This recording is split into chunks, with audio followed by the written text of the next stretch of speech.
Remote Control's latest episode.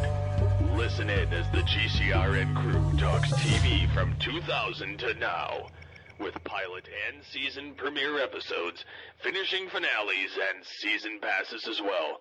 Now get ready to change the channel with your remote control as we bring you the latest and greatest in the world of television. All from the Geekcast Radio Network. We are all Remote Control. Hello, folks, and welcome to Remote Control. This is our second week of Breaking Bad, and I am, of course, TSU and Mike. Joining me is Ryan and Flo Merkley. Hello, sir. Yo, Mr. White. Yeah. This season, you know what? Going back and watching it again and actually trying to look at it objectively, it's not as bad as I remember. There are moments that I did not like, but honestly, at this point, there are more moments that I did like when it comes to a lot of the characters for this season. Not to mention, the next season's pretty much when it really sort of came into its own. Yeah, that's true. To a certain extent, they're still introducing characters in the second season. Yeah. And still kind of figuring stuff out about Walt. I mean, this is kind of the first season he does bad things that we'll get into. Mm-hmm. Like legitimately bad things. Yeah. Yeah, it's Walt's not a good character anymore. Walt's innocence ended at season 1, episode 7. He's just a bad person. Yeah. I know what you're trying to say. Yeah, but I'm saying that,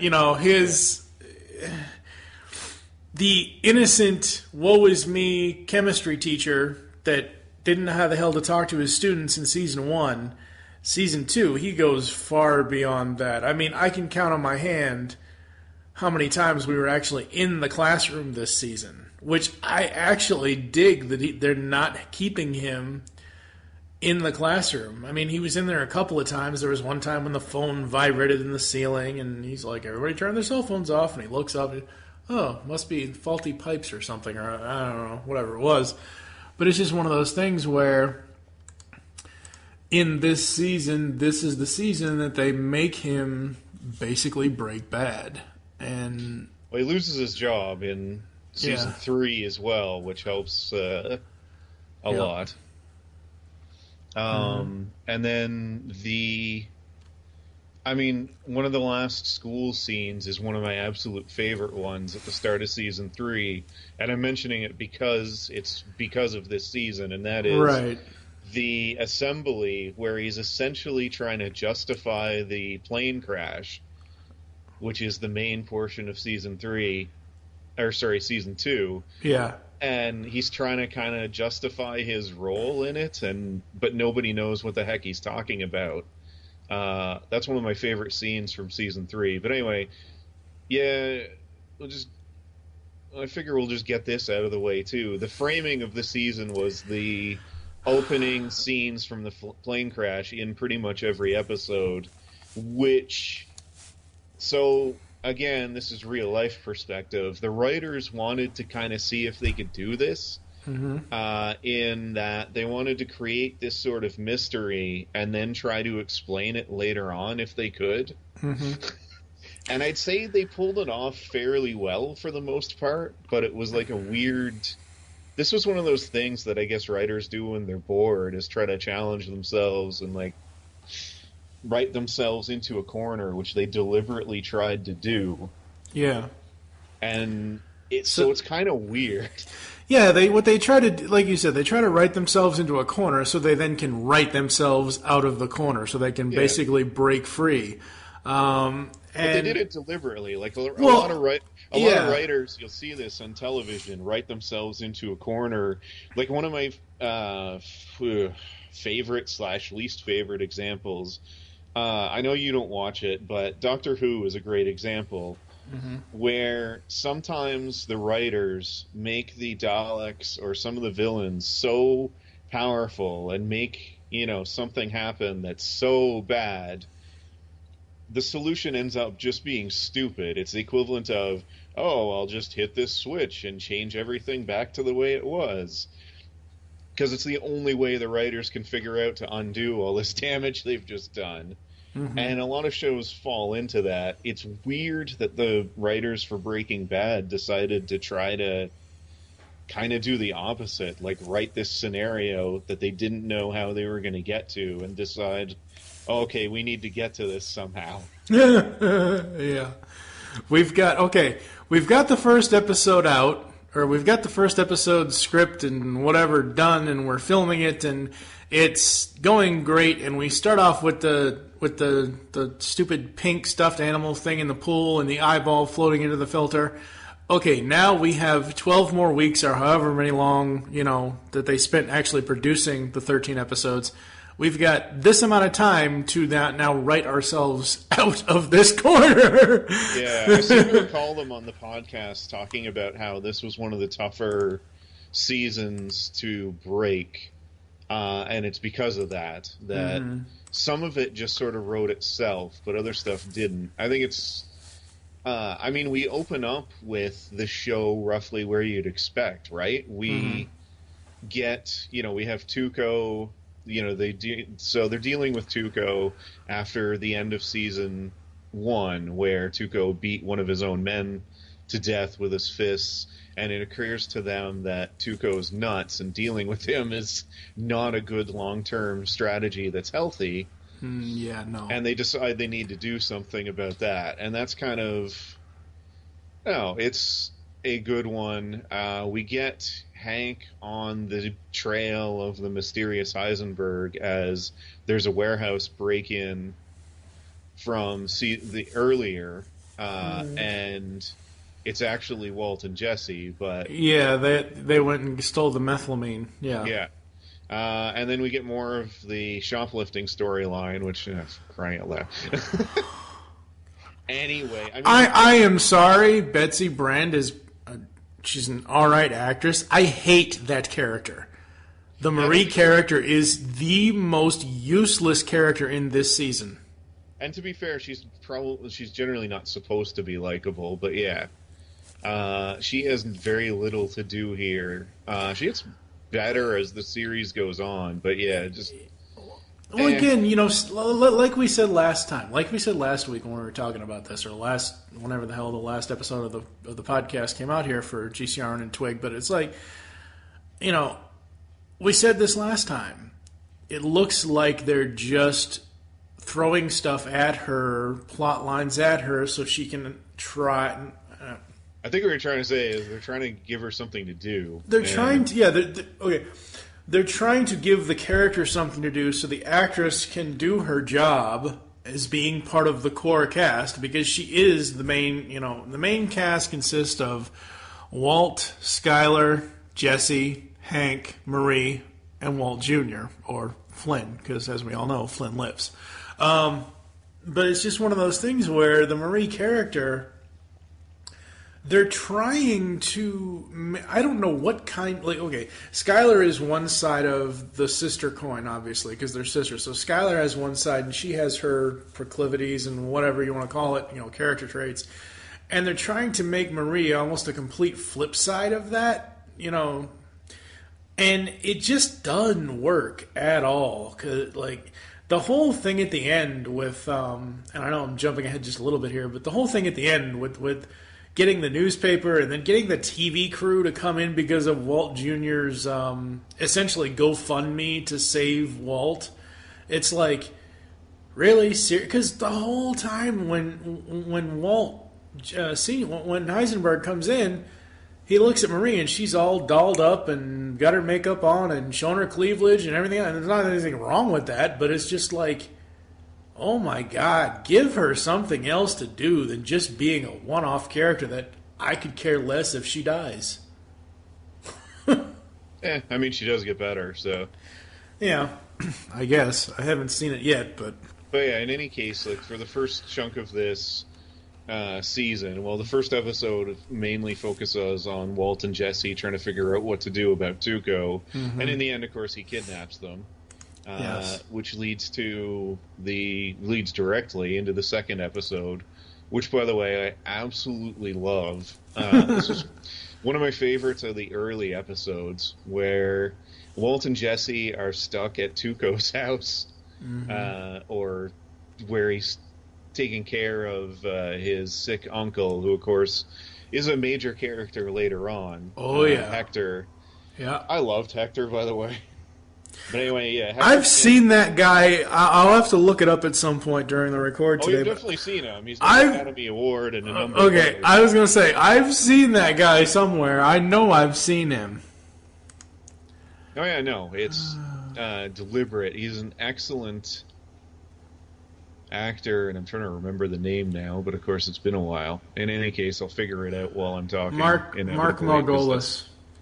Yeah, Mark Margolis. Yes, thank you. Anyway, he's been in a ton of different films, mostly, but a lot of TV shows. You've probably seen him. He's been on Law and Order before. I remember that. Oh, Dr. Nell Apgar on Next Generation. Yeah. Tales from the Dark Side. He was Gage. He was in an episode of Columbo. Let's see. He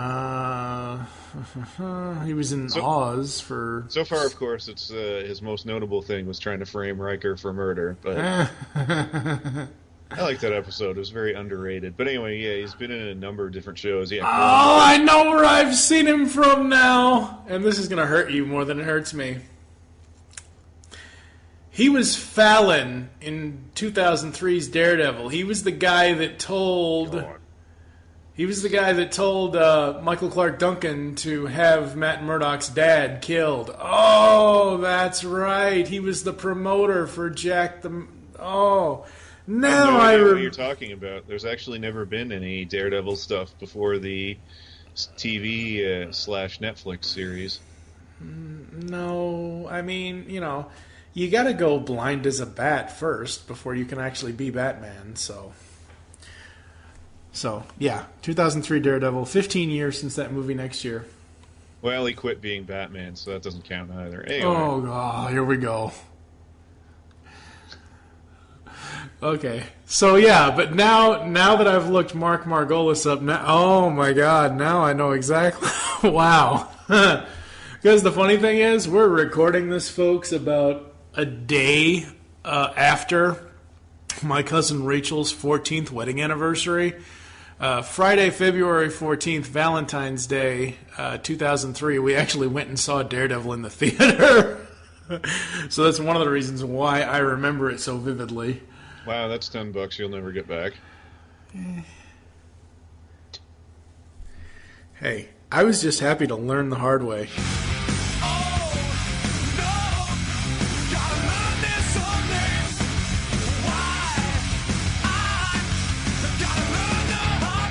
Because I didn't realize that was them in that bar scene. But heaven forbid I bring up that certain entity from Canada. Because it just drives everybody crazy. Because apparently I'm only one of their 8 fans in the entire world, even though they've sold more out. Anyway, sorry. Yeah, but nobody will admit to it. It's like voting for Trump. You don't want anybody to know he actually did it. Because he should be ashamed. So, Anyway, back to Breaking Bad. Yeah. So anyway, the second episode mainly deals with Walt and Jesse. Mm-hmm. In the end, I mean, they kill Tuco, which is... Well, technically they don't kill him. I mean, Hank does. Yeah. Which there'll be fallout from that later on, of course, too. But yeah, and we get this weird... that was the crazy thing. Hank shoots Tuco, and then we get this... And I don't dislike this. I think it's interesting, but... We get this weird storyline with Hank and his emotions from dealing with the shootout. Hank hasn't shot anybody before. Okay, well... That messes you up, killing somebody. And then they make the really unfortunate, Gomi and everybody give him a gift. And it's the teeth that Tuco had put in. So, I mean, that just traumatizes him further. So So at this point, he's already got PTSD, and then he later on, his group, his DEA units or whatever they are, get killed in front of him. Oh God! Yeah, that was a horrible, staring at the guy with the leg that where his leg got shot. Oh, where his leg got blown off. Oh my God! But because I've been paying attention to more things with this than I usually do, or than when I did the first watch through of it, and obviously giving Hank the grill is where they got the title for the episode, Grilled. Yes. So, let's see. What I did find interesting about the second episode was Jesse's panic. It's interesting to watch when it comes to his safety. Like, he's really panicked. This is like before, obviously. Well, he's still on meth and stuff at this point, too, which doesn't help any. Yeah. But, yeah. Jesse's also not the brightest at this point. It's weird how much smarter he is, like, watching him in the later seasons. And the writers refer to older Jesse, like, earlier on in the show as, quote, dumb Jesse. And then later on, he's just Jesse. And so there's a podcast in the 5th season where there's the dinner, and Jesse doesn't know how to act, and he kind of falls back into, quote, dumb Jesse, as they say. I just thought it was funny that they're talking about it, and they go, yeah, any excuse we have to bring back dumb Jesse, we tried to take. Yeah. But anyway. Going back just really quick to episode 1, the one note that I did find interesting, again, I mentioned last time that I wasn't that convinced with Anna Gunn's acting as Skyler when it comes to the character's character traits. But in that first episode, when she breaks down in front of Hank, that was the first time I probably actually believed in the character. When she goes off on Hank. I liked her. She gets a lot of the hate from the first 2 seasons because she's essentially hashing on Walt and Jesse's fun times. Because at this point, Walt and Jesse are still protagonists of our show, and you know, she's ruining their fun / Walter's meth cooking / making money for his family, and she's ruining all this good stuff he's trying to do for her. Right. You know, we don't know yet that he's a horrific monster and she's doing it right, but we get there because episode 3 is all about Walter basically lying to her about where they've been this time. And I mean, she's not stupid. She knows he's lying, and it's complete shit. I mean, he comes up with the fugue state or fugue the state. fugue state, yeah. Fugue state, thank you. And I don't know why I pronounced it. Anyway, comes up with the fugue state that he's forgotten the days and that kind of thing, and it's complete bullshit. I mean, it's certainly possible, but I mean, you combine it with everything else, and I mean, Skyler's character is not a complete moron, so no, you'd have to be pretty dumb to. Yeah, in episode 3 of the second season here, so Walt and Jesse have this plan. Walt comes up with this ingenious plan to be able to get away with this stuff, and Jesse's part of the plan is pretty self-destructive. I mean, this kid. Look, you know, I don't want to really show sympathy towards people that deal drugs, because drug dealers are bad kids. Just say no. But it's one of those things where this is a guy that has been strung out on drugs for so many years, and now he's trying his best to. Well, he's not really making the drugs at this point. Walt is still doing it. I mean, he's doing part of it, but it's just one of those things where his part of this plan is just like, oh my god, like this isn't in this season where I feel Walt has really gone. Like, I have a moment later in one of my episode notes for the episodes where I say, okay, this is the moment that I feel that Walt has gone completely off the rails, you know, so we'll get to that a little bit later. But yeah, episode 3 was just wow. The thing with Jesse is he's not really a bad guy. I mean, he does bad things, but I guess it's degrees. I think we talked about it last week, that Jesse does bad things, but he feels bad about it and doesn't enjoy them. Walt does bad things, and he enjoys them. That's because he never did them before. Yeah, but I mean, so conversely, you get two sides of the coin. So, I mean, you know, when you compare him to the other main character on the show, Jesse's a pretty good dude, but it's not saying much. Yeah, no, not That's really. like saying, like, he's a little nicer than the Punisher, but... yeah, okay, then. So in episode 3, it should be noted too, they bring Mark Margolis's Hector Salamanca character back as well, and they try to get him to testify and identify against Jesse, but he hates police and the DEA way more than he hates Walter and Jesse at this point. Yeah. And there's somebody he hates even more than that, but we haven't met him yet. So anyway. Oh, we'll meet him. I was surprised. Again, it's been... When did the final episode of the 5th season air? Somewhere around 2013, 2014? Somewhere around there? Yeah, I think so. I'm saying the show has been off the air for more than 2 years at this point, and that means it's been more than 2 years since my initial watch-through. So while I knew a certain somebody was coming up, I didn't realize he was coming up this fast. Because we see him later in this season. Episode 4. well, as 3 ends, we really get to see the two faces. No pun intended. No, there is no Harvey Dent here. No coins. But we really do get to see the whole two-face aspect of Walt, his good side and his bad side, and Cranston just kills it on the acting for that. As opposed to just killing it the other characters. Yeah. Yeah, that was bad. Anyway. Yeah, that was very bad, dude. All right, episode 4. First note on this one was, thank God they get the damn stuffed animal out of the pool. I was so sick of that thing and being in that pool. Skyler's attitude change is finally getting me interested in the character. When she finally gets mad at Walt and basically lays down the law to him. Yep, pretty much. I mean, that's really the bulk of this. Not a lot happens, although Jesse gets kicked out of the house and has to go stay in the RV, which, by the way, was funny. There's weird, dark comedy in this show. It's actually a funny show overall, despite all the horrible things that happen. There's quite a bit of humor, but it's generally dark humor. Well, the fact that he climbs the fence, tries to stand on an outhouse, and falls through it and gets...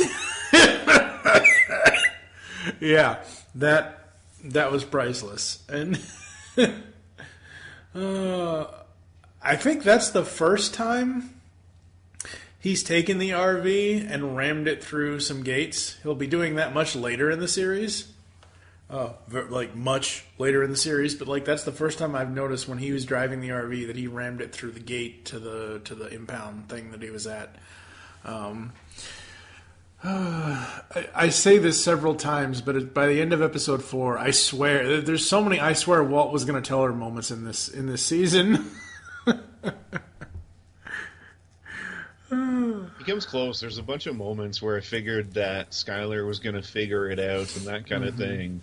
I think she started to in this season because we're not all that far off before she realizes exactly what's up, or at least a whole lot closer. So, yeah.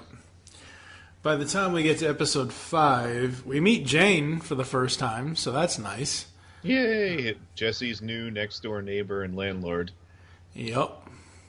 Fun note, or sort of real-life note, Jesse's house from season 1, they weren't allowed to film in it anymore. So, yeah, that's one of the main reasons for he moves out, real-life reasons. And, so the parents' storyline, yeah. Yeah, now he moves back in later on in the series, but it's not the same house. Right. As in real life, it's not the same house. In the show, it's meant to be. Yeah.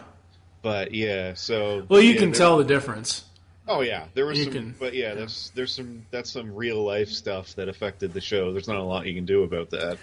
And honestly, I liked that duplex. Well, yeah, the place he lives in that is nice. Yeah. I mean, I like the duplex that he and Jane have. I think that's a really cool place. So we meet Jane. We see the evolution of Walt and Jesse's dynamic because Walt is just consistently pushing. And I get that he has to push because that's part of his character, and that's, they have to get this shit done. But Jesse just seems like he's going to back off almost every time unless Walt really pushes him hard. Was using Jesse, which he does through he manipulates Jesse through the entire show. Yeah. Which culminates in the final moment of the series when Jesse finally tells him no. But through the entire thing, he uses Jesse. He ruins Jesse's life completely. Yep. Starting in this season, but he just again, knowing stuff later on, you see what a piece of shit Walt was. Yep. Even from the start, but you didn't see it the first time you watched it, or at least I didn't. Mm-hmm. Yeah, it didn't occur to me that he was that bad. Yeah. Watching it back through again, it kind of occurs to me, and like I said, later on down the line here, I'll have a moment where I'm like, okay, Walt's finally gone to the dark side fully. Like I said, so Skyler confronts Marie. What did she confront? More shoplifting crap again? Yes, that's... Oh, God. And I wasn't sure... I kind of figured it was from the shootout, but I wasn't sure because I couldn't really tell how the hell they were doing the whole PTSD thing with Hank. Because the whole elevator scene, I'm like, what the hell, Hank?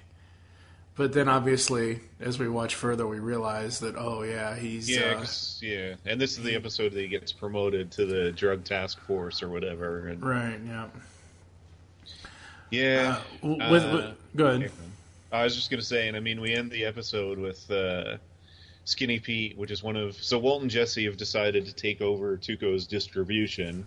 Yeah. But as Saul tells them later on, they suck at it. Anyway, so they get Jesse's friends, Badger and Skinny Pete are the first two. Oh, and Combo. He's still alive. I mean, anyway, Jesse's friends, Skinny Pete, Combo, and Badger. Anyway, Skinny Pete, at the end of this episode, gets robbed by a pair of meth addicts. And, so we end it with Jesse... Or Walter, again, berates Jesse and tells him, he's got to go take care of this or else word will get around that you can steal from this Heisenberg guy, et cetera, et cetera. Mm-hmm. And it leads straight into the next episode. Yeah, and this episode really shows you of the lengths Jesse will and won't go to. We see his character fully here. Obviously, this is before tragedy that'll strike later. But at this point, from Season 1, Episode 1 to Season 2, Episode 6, we see his character evolve so much to the point that in this episode, he gets a moment to where he can decide which way he wants to go and which length that he wants to go to not do something or to do something. And he does it. He doesn't, hurt the kid. And the wife is the one that kills the husband with the ATM machine. He legitimately wants the kid to have a better life. He's got a soft spot. He's got a soft spot for children, and he's definitely not a bad guy when it comes to them. Mm-hmm.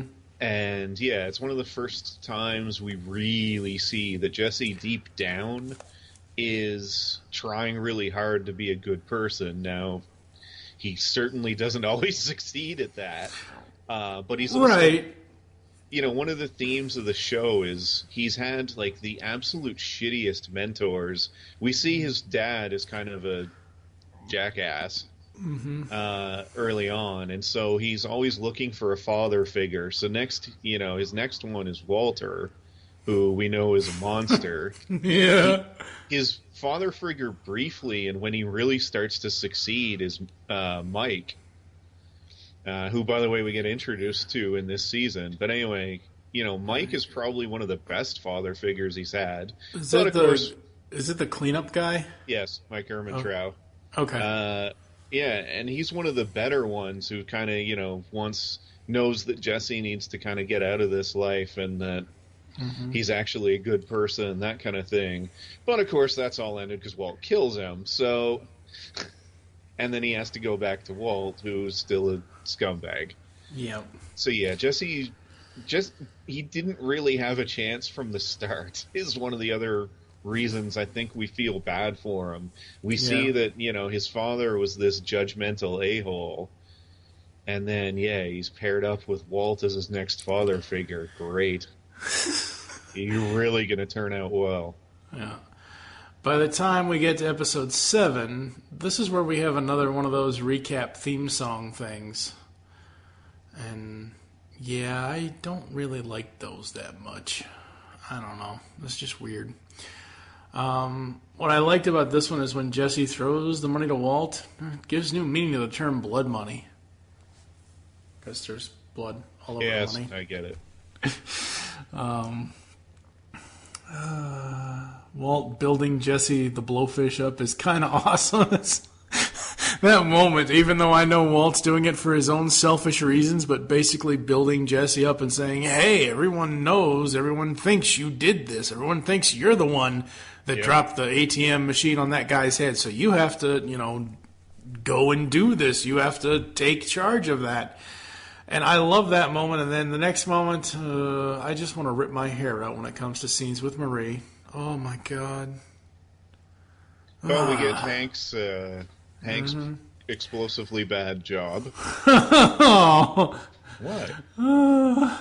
That's kind of what I wrote down, but not really. You did it better than I did, because Hank isn't having a great time with his new DEA team, and then exploding severed head. Ugh. Yeah, and so after that, he gets his old job back in the next episode, but he clearly has PTSD really badly. And he tries to... Yeah, and he tries to kind of be he tries to bury it and that kind of thing. And we end up with this really funny scene where Walter's trying to cheer him up, which Walt is horrible at. And I mean, Walter is the bad guy who's caused a lot of this to happen to Hank. But of course he doesn't know that. We know that. And yeah. Not to mention episode 8 is an introduction to another one of the greatest TV characters in a show that's filled with great TV characters. You better call Saul. Sometimes you don't need a criminal lawyer. You need a criminal lawyer. Yep. Very, very true. And I just I love the irony of these writers and Vince Gilligan as a creator, because episode 8 of season 2 is called Better Call Saul. And then, obviously, the spin-off series, the prequel series, is Better Call Saul. Well, to be fair, that was his catchphrase on his horrible commercials. Yeah, that's very true. But still, it's still funny. If you think that's irony, if you take the episode titles from season 2 of Better Call Saul and rearrange them in a different order, you get you get Fring's Back, is what the episode titles spell, and that's why Gus Fring is in season 3 of Better Call Saul. So yeah, they think these things out really heavily. That's the kind of care that's in the show. That's, I don't know, one of the reasons I love both of them. So how many seasons did Better Call Saul get? Is it still going? Yes, season 3 starts in March. Okay. I have to check. But anyway. Okay. Maybe after we finish this series, I can find that one too. And it's a very different show. Oh, I'm sure it is, because again, it's a prequel series, right? It's set before the events of this show. Yeah, but it's got a different feeling. Yeah. So in Saul's debut episode, it's in the Constitution. No, it's not, you fool. Oh my God. He knows the Constitution about as well as your president. Okay, really? Are we going to trump the Pence every episode that we talk about this TV show? No, but whenever it becomes really easy. Yeah, I like Badger. I like the guy playing Badger because I like his raspy kind of voice thing, but Badger's a dumbass. Yep. As a character. I mean, I know he's supposed to be a dumbass stoner, but I thought Jesse... Yeah, Matt Walsh, I believe, is the actor's name. Funny stories about him. So Sneaky Pete, the actor who plays him, is a concert-level pianist. He is exceptionally good. So the scene where he starts playing a piano in a music store and everyone's sort of shocked is actually real. Nobody expected him to, because, you know, you look at the guy and you don't think, man, he's probably an amazing pianist. But anyway, yeah, and Matt Walsh is pretty bright and amusing. It's when he's not, I hate to correct you, but it's Matt L. Jones as Badger. Matt Jones, right? Who the heck is Matt Walsh? That's not good. I don't know. And no, please do correct me when I screw up. I am really enjoying Hank's part of the story, and I really liked it when Walt kind of opened up to him a little bit. He didn't really open up to him, but he tried. You know, at this point, between Hank and Walt, I can't tell if Walt is just baiting him completely, like trying to say as little as possible while still revealing shit to Hank without really Hank realizing that he's revealing it to him. Because again, Walt's character is worse than an onion's. I mean, and I say this in a good way. Walt's character is worse than an onion because it has so many damn layers and just so much crap going on. I'm not sure about this season, but later on, certainly, he's almost sort of taunting him with it in terms of... yeah. I think later on, Walter... the other thing about Walt is he's an egomaniac. And again, we don't know it yet, but we will soon enough, that, you know, he thinks really highly of his intelligence and thinks he's so many steps ahead of everybody and knows better than everyone. So that could be it in season 2. I'm not entirely sure because it's not quite clear yet, which is obviously deliberate. But I mean, later on, he's definitely half taunting him with the whole WW, you know, and he goes, there Hank says Walter White, and you know, Walt goes, "Oh, you got me." Yeah. Yeah. I love how stupidly ironic the the bust scene is. Oh my god. The bust scene where they try to bust, and when they try to get Jimmy to be Heisenberg. As in the finale one, yeah, okay. No, I thought you meant the initial. The first bust, by the way, is still funny with Badger telling like, "Oh, you have to tell me." Oh you're no, a cop. yeah, but no, that is I right. To remember which bust, but yes, the final one is great too, and I love that. He sits on the wrong bench, and Walt's got to delay Hank in the park, like, "Oh, Hank, how you doing?" Yeah, but this you're first on a stakeout. Oh, you want me to move? Okay, which way? You know.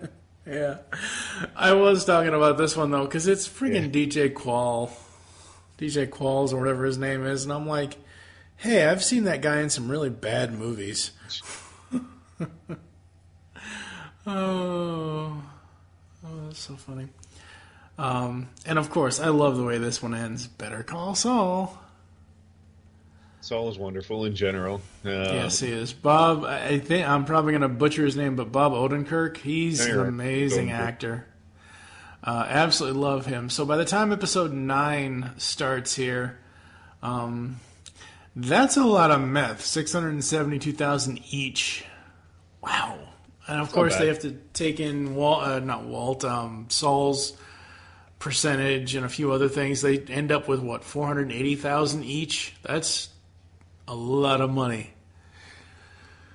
And this is the episode where they basically get stranded out in the desert because Jesse left the keys in the motorhome without realizing he said he didn't turn the ignition, but I understand why they did this way as far as writing it this way, because they had to have them do something for the episode, and just I like it, but I don't like how they're basically playing on Jesse's stupidity. Again, like you said, this is dumb Jesse still.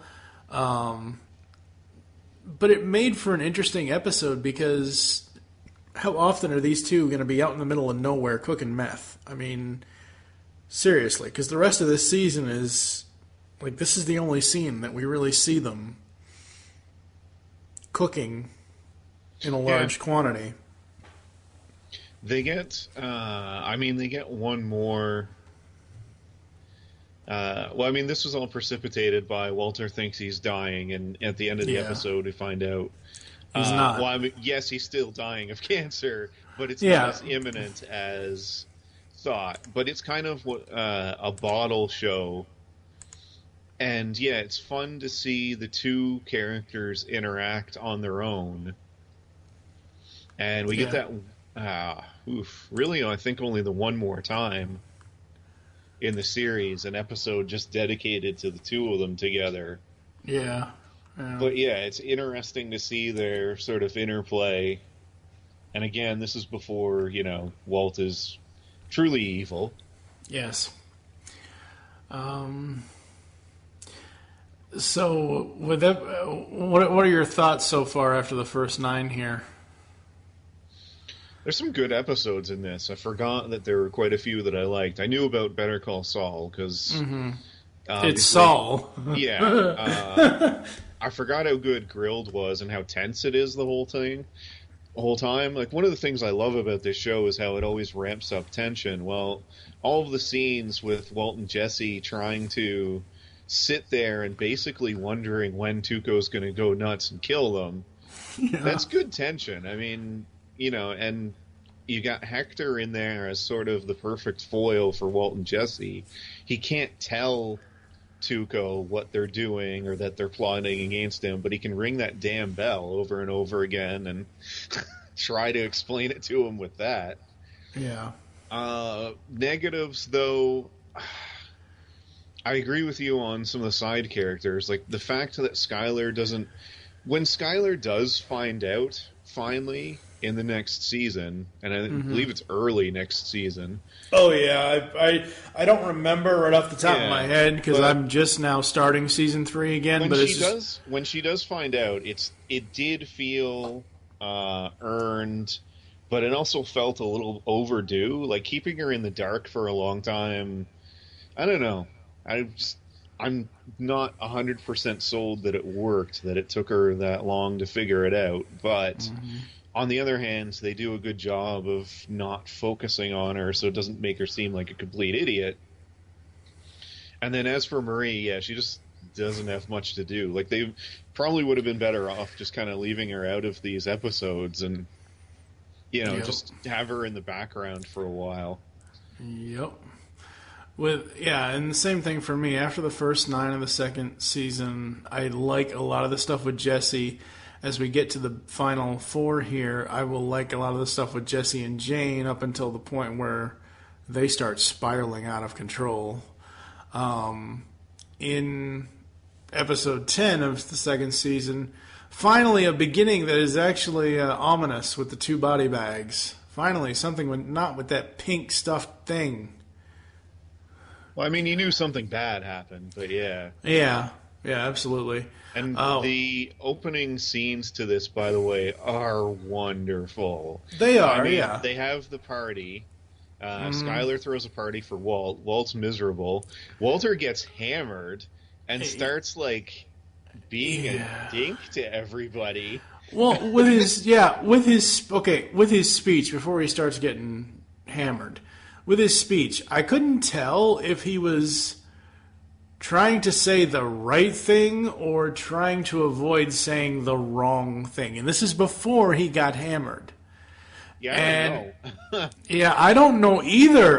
I'm just, and again, that's a mark of good television. If you don't get what the character is going after in one scene, then that must be, something really good television. This is the episode that has the moment. But I reserve the right to change this at a later date, just depending. But this was the one where I said, I'm not sure, but I think Walt giving Walter Jr. alcohol and him not being able to take it is my breaking point on Walt's character's transition into being bad all the time. Obviously, as I just said, I reserve the right to change this opinion, but wow, that was horrible. Even if it's Hank who is saying, trying to be the good father to this kid, saying no, and Walt just going off of the deep end, the fact that Hank has to be the good guy here, and I'm not saying Hank is a bad guy, but Hank is a character that he always Hank wants to be the cool uncle, too. Right. But, Hank is always the guy that is always putting on a front for everybody. He's not showing anybody any emotion, and that's his character, and that's what works for him, and that's fine. I like that. But what I liked here is the fact that he's actually being an adult about this. He's not egging them on. And just seeing Walt Jr., throw up all the... Oh, my God. Part of it is Walt's arrogance comes through, especially when he drinks. Yeah. And yeah, this was another one of those. This was clearly one of the times where Walt's just an arrogant prick about everything. So. Yep. Hey, look, John Delancey. I produced an interview with him once. So John Delancey, Q, is Jane's dad. That's gonna be some interesting flying later. Very sad. Yeah. Especially since, he's generally a comedic or sort of kind character or mischievous, that kind of thing. And then, it gets some pretty dark scenes later on. But anyway. And I don't know, but hopefully Mike Dodd is listening to this, and Mike Dodd will know because he's a brony. John was the voice of Discord in the My Little Pony Friendship is Magic cartoon series. So there's that. And I would say by the end of this episode, Walt has gone completely bonkers. I don't know. Yeah, I don't know if it's... I don't know. He's not a great person, but yeah. And really, the end of this one, too, is Jesse... Walt breaks it off with Jesse and tells them that, they're done. B, Jesse's relationship with Jane sort of grows, but then she won't admit that she's going out with him to her dad. Right. Which is kind of lame. But anyway. And then, we open into episode 11, where we get back into serious and really kind of long-term stuff, because Combo gets killed. Poor Combo. I knew that kid was shifty as soon as I saw him. Before he even got anywhere near Combo, I knew that kid riding on that bike was going to be the... Well, just in general, kids are shifty and terrible anyway, so it made sense. And we get introduced to a friend, whatever you want to call him, distributor, somebody who Saul has worked with, by the name of Gus Fring. Well, we don't even get his name in this episode, do we? He's puts him in touch with him, but I don't think he's right. Named. Yeah, I don't think he's named here, but we know. Yeah, we know as watchers because we've seen the series before. But at the time, yes, he gets. Yeah, he gets him into contact with Gus. Gus is not a big fan of Jesse. No. Jesse, by the way, at this point has graduated from meth to heroin because that's Jane's drug of choice. Yeah, their slow decline is very sad. Very sad. And the episode ends with Walt breaking into Jesse's place because he only has 1 hour to get all the sky blue stuff to the meat so he can make this, $672,000, this $1.2 million deal. Which that was just scary. Walt breaking into his place. And again, the interaction between the characters, yes, but having Aaron Paul basically, buzzed out on the bed, and basically Bryan Cranston having to shake an answer out, that was some damn good acting on both of their parts.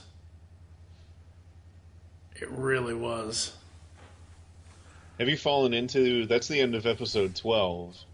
No, that's the end. No, that's the. Okay, yeah, it's the first. No, that's the end of episode. it's the end of episode 11. Yeah, and he does it again in 12, and that's when. All right, so anyway. Yeah, no, because Skyler's about to have the baby, yeah, sorry, I'm mixing them up. The end of 11, she goes into labor. Yeah, and this is after the stuff with Ted, who we've never mentioned before, but that was sort of a side thing. I think that's another reason people are mad at Skyler. She cheats on Walter. But as we've seen a few times, obviously, Walter is already cheating on her emotionally.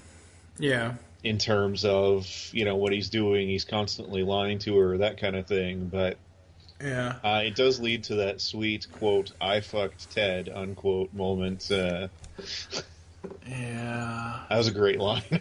That was a great line, yeah. It's also a not Valentine's, it's a Hallmark card you can find. I'm not joking. Anyway. So let me guess, does that mean that people send that card to Mark Wahlberg? Because he did the Ted movies. Yeah. Sorry, when you bring up Mark Wahlberg, I immediately get traumatized. A, by horrible performance after horrible performance, and B, the Transformers films. He was only in one so far. Now two, yeah. Yeah. Could be worse. It could be Shia LaBeouf. Actually, I'd probably prefer him at this point. Alright, episode 12. So Walt misses the birth of his daughter, just so he can go make the deal, which is good money. But anyway, Walt refuses to give. This is big because Walt refuses to give Jesse the money until he gets clean. Yes, I don't know. And then the family dynamic changes are interesting. I like that Walt, we said last episode where Walter Jr. was kind of there just to have breakfast every morning and to hang out with his friends, but in this one he sets up the website. He sets up the website and he's really stepping up. And then I wrote down something, and I have no idea why. Imaginary relative? Was this something about Walt going... Was this the trip that he went on or something or other? To see his mother, supposedly, or something? I don't remember what the hell that was about. Saul and Walt talking about funneling the money through the website. Yeah, that was beautiful. Yeah. That was a good scene. Yeah, it was a very good scene. Yeah, they end up using the website to funnel some of the money to Walter, basically as a money laundering scheme, which is pretty sweet. Because later they have, again, you talk about things happening in the beginning of the series, and then things coming back to not necessarily bite us in the ass, but to come back around. Because later they end up doing all the money laundering in the car wash. Yeah. So anyway, we get. There's two big scenes leading up to this. One is Donald, Jane's dad, finds out about her using drugs again with Jesse. Yeah. And then B, Jane blackmails Walter into giving Jesse his share of the money. Right. And in the end, this leads to Walter goes into a bar and has a conversation with a man. He doesn't know that man is Jane's father, and Jane's father obviously doesn't know Walter White is Heisenberg, a.k.a. Jesse's accomplice. Yep. And you get this really good conversation with the two of them about children. Walter, to a certain extent, is also talking about Jesse. Yeah. As well as his own experiences as a father. And it's a really good conversation, and it's a really good scene. Walter seems to actually sort of care and connect with Donald. Yeah. Which makes the next scene really sad. Oh my god. Look, I get it. They are recovering. Well, Jesse isn't recovering. He was never in recovery. But Jane, she had her 18-month chip. She was clean for 18 months, and she was not getting on this stuff. And I get it. If you're in a relationship where one person is doing something and the other person isn't, and somehow that other person gets the other person into doing it, it's like completely toxic and it destroys the whole thing. But I really wanted those two to have a happy ending, and seeing just Jesse, obviously not. I get it. No, I know, and you know, we'll talk about Jesse. I'll talk about Jesse's emotional shit in episode 13, but just the whole fact that Jane gets strung out on heroin and. Yeah, so Walt shakes Jesse awake again, but this time he knocks Jane onto her back. Her back, which promptly, she throws up and begins to suffocate. Yeah. And Walter, the episode clearly shows that, Walter knows what to do, and he would have been able to save her. But he chose not to. Yeah, he chooses not to, and he stands and watches her die. He does actually sort of feel bad at the time.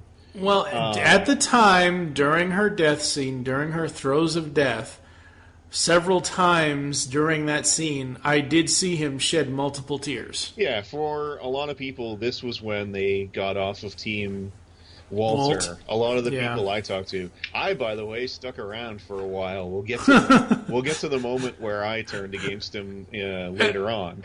And again, like I said, I reserve the right to change my my decision. But I like the Punisher, so what can I say? But yeah, he watches Jane die here. Which, by the way, that line. My feelings toward Walt went to out-and-out hatred. I still remember it, too. I went into work the next day, and everybody, of course, was talking about Breaking Bad. And I ranted about how much I hated Walter when, in Season 5, when Jesse's being hauled away, Walt stops them just so he can say to Jesse, I watched Jane die. Yeah. That is the moment that, my disdain for him went to outright hatred, and I wanted Walt dead. Yeah. But anyway, it's all as a result of this episode. Yeah. Absolutely. And this was one of the biggest episodes of the series, because, it's the first time Walt knowingly does something horrible to let somebody who... Jane's not a horrible human being. She has an addiction problem. Yeah. And she, she blackmailed Walter, but A, Walter's not the nicest guy. B, Walter was withholding money that Jesse earned. Walt thinks he's protecting Jesse, but this is, this is the worst thing he's done up to this point, at least. Yeah. And with episode 13, the finale for season 2... Explosive finale. Oh, damn, I did that already. Yeah. With the severed heads. But there's so much in this one. Between Jesse and Jane, plus her dad, Walt and the family watching the GoFundMe thing, the DEA and Hank trying to figure it all out with the Blue Sky meth. What I loved about this was Jesse's emotional breakdown. Just... both times, both at the house when Mike the cleaner comes. You loved that? Wow, you're a terrible person. No, I'm... Okay, look, from season 1 to now, we've seen Jesse basically be this happy-go-lucky... idiot, yeah. Nothing can touch me, blah, blah, blah, yo, dude, this, that, and the other thing, everything else. Jane comes into his life, and we think, at least I thought... she was going to change him for the better, but he actually changed her for the worse, even though Walt is the one that technically killed her. Technically. He didn't actually do it, but technically he kind of did. I just find that his emotional breakdown when Walt finds him, when he goes and says, she was the only person I ever really loved, I just find that refreshing in this series because... you're supposed to think that both these characters have really gone bad. And obviously we're not fully there yet with Walt. We'll get there in season 3. But as we've been saying today and last week, Jesse's not a bad character. And again, the depths of his character is why I like his emotional breakdown. Because it wasn't something I was specifically expecting to see from him. I knew he was going to have some sort of emotional thing towards, obviously, the death of the love of his life, but, you know, I wasn't expecting that much on the part of Aaron Paul's acting. I'm not saying that his acting is bad. I'm saying I wasn't expecting as much gumption on that. At this point, he, you know, what do you know Aaron Paul, like, from, you know, he was on an episode of X-Files, he was on Saved by the Bell, and, by the way, the Saved by the Bell appearance, so he's part of, like, a Shakespeare troupe. So I used to, for fun, go into work, and I'd play the clip or whatever, or quote it, and then I'd pretend that he's actually Jesse in the scene. So it'd be like, "Hark, whoeth goeth at my window, bitch," and stuff like that. Which I used to enjoy. But anyway, that's great. So yeah, there was no. I mean, it's fair. Like, we didn't know he was a great actor, and you know, he would end up with Emmys from this show. And he's gone on to do some, like, really good stuff since then. He's terrific on BoJack Horseman, even though he's only, you know, I shouldn't say only, even though he's voice acting versus physical acting, which is incredibly difficult, possibly more so. And I know you're not going to agree with this, but I'm going to say it anyway. Regardless of what anyone feels about video game movies, I loved him in Need for Speed. I like him. I just don't think it was a good movie. The movie, that movie, and this is a whole other discussion for a whole other day, but since we're bringing it up and since Aaron Paul was in the damn movie, I loved him. And he didn't say bitch at all. Yeah, well, this is a fully grown up Jesse type. It was a different character, obviously, but just to me, after watching Breaking Bad and then watching that, you know, so what I liked about that movie is they nailed the environments. I've played multiple versions of the Need for Speed game over the last 15, 20 years. And besides the cars, the biggest thing in those games, for the most part, is the environments. And I think in all the races that were in the movie, they nailed the environments. And I thought that was great. And I also love the score by Nathan First. Anyway... we get our introduction to Mike at the start of this episode because Mike the Jesse, cleaner. Yeah, Jesse freaks out and calls Walt, who calls Saul, and Saul brings in a professional. Well, it's Saul's PI / handler guy, who turns out, you know, eventually we find out he's actually working for Gus. But anyway, at this point, he's just sort of working with Saul, and it's meant to sort of be a bit part, but they really liked Jonathan Banks, and they liked the idea of keeping the character around, so he becomes a main character later on. But yeah, this is his first appearance, so that was neat. And yeah, so much money gets funneled into the website, it attracts the media, which... Walt is really starting to feel guilty because he does actually feel something for killing Jane at this point. And now he's got all this, you know, media attention and everything, talking about what a poor guy he is and he needs, money. What a great guy he is, that he deserves it, that, you know, he's fighting this and he is fighting cancer. It's not false. He is fighting cancer. And when he does go for treatment, he screws up completely when he mentions... This was the one where he mentioned he has a second cell phone to Skyler. Yeah. Because I think he says something like, which one, when she mentions his phone. Yeah, and so that gets her back on the trail of the fact that he's been completely lying to her. I think, she leaves him in this episode. That's right. Yeah. She leaves him in this episode. And then we get the plane crash, and we see Jane's dad's decline, I should say, because she's dead by this point. And he goes back to work as an air traffic controller when he probably shouldn't. No. And that was the whole thing. What a cheery ending. Well, that was the whole thing from the very beginning, because again... I remember when I watched this the first time, I'm like, what the hell? Why is there a pink bunny in the pool or whatever the hell, it's stuffed animal.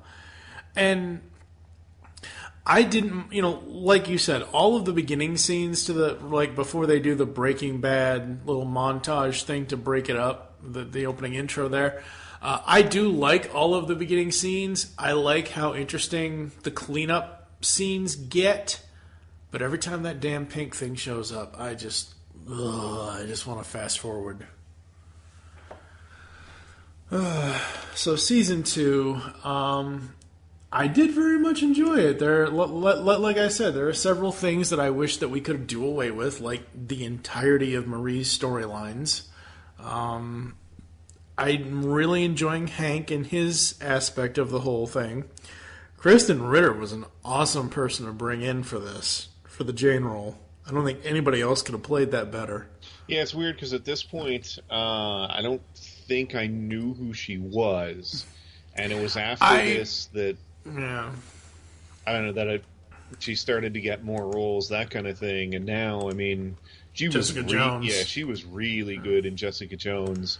The Bee in Apartment 23 was actually a pretty solid show, but it got canceled fairly quickly after the 1 year. But yeah, she's a good actress who can do both comedy and drama, obviously. And it feels like, Breaking Bad was kind of the break, quote unquote, for her in terms of people discovering that. So, okay, just looking at her really quick, I'm not going to go through all of these, but probably one of the biggest things for her in her early days, she got her start on Whoopi in 2004. She was Kay on One Life to Live. She was in an episode of Law and Order in 2004. And then she was on Gilmore Girls for 8 episodes. She was in Veronica Mars for 8 episodes.